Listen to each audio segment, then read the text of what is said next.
Square Enix surprised a lot of people when it started to shift its focus to global audiences and multi-platform games.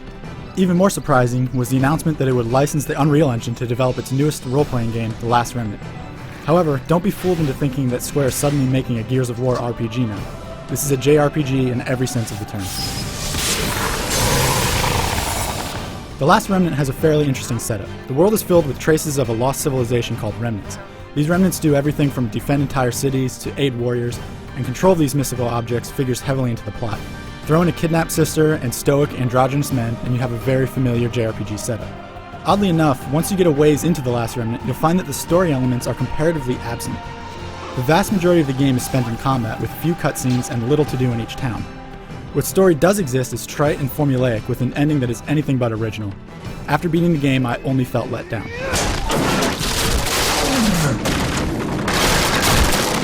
The game is a turn-based RPG, but it has a few things that make it unique. The battle system revolves around squads called unions. Most of the strategy happens outside of a battle when you're planning out your unions. Squad formations and union leaders affect their stats, and you can trade out characters to get different moves. You see, this isn't a game where you directly control 4 guys or so.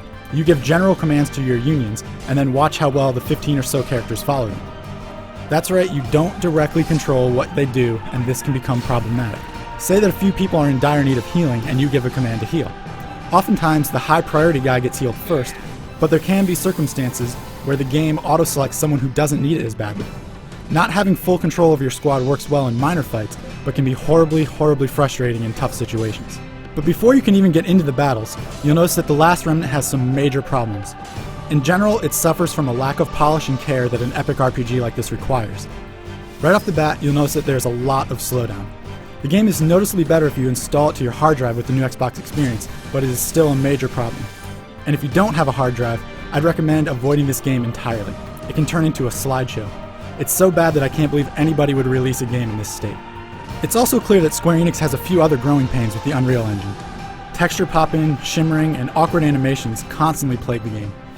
You still have Square Enix's cinematic flair and good environmental art design, but all of this is brought down by the terrible technical issues. The game also suffers from a number of weird design choices. You're given the option to save anywhere, but because of that, the game likes to throw curveballs at you. You can see all the enemies on screen before you fight them, but every now and then you'll walk through a door and a giant boss will come from nowhere and destroy you. Or a set of 3 giant bosses with no checkpoints and no option to save will be thrust your way. You'll get so paranoid that you'll probably start saving every few steps. And don't get me started on the disjointed difficulty. The boss fights that end each of the 2 discs are so far beyond the rest of what you've seen in terms of difficulty that you'll have to spend hours and hours and hours fighting lesser enemies just to improve your squad enough to take them down. The progression also has some annoying things to it. The main quest often gives poor or misleading directions and offers no fallback clues to help you if you get lost. Even the descriptions of items in your inventory is vague and largely useless. This is a very old school RPG mentality, but it wasn't fun in Final Fantasy I, and it's still not fun now. There are a number of things to like in Last Remnant, and I genuinely found myself enjoying it sometimes. However, every time I finally got back into the game, something annoying and stupid would take me right back out. This is a very unforgiving game with a host of technical problems that also likes to slap you in the face for no reason. It's unpolished, unfriendly, and just doesn't seem to be that well thought out. If you're okay with that, then by all means check it out. For the rest of us, well, there's always Final Fantasy XIII. For the full written review, head over to IGN.com.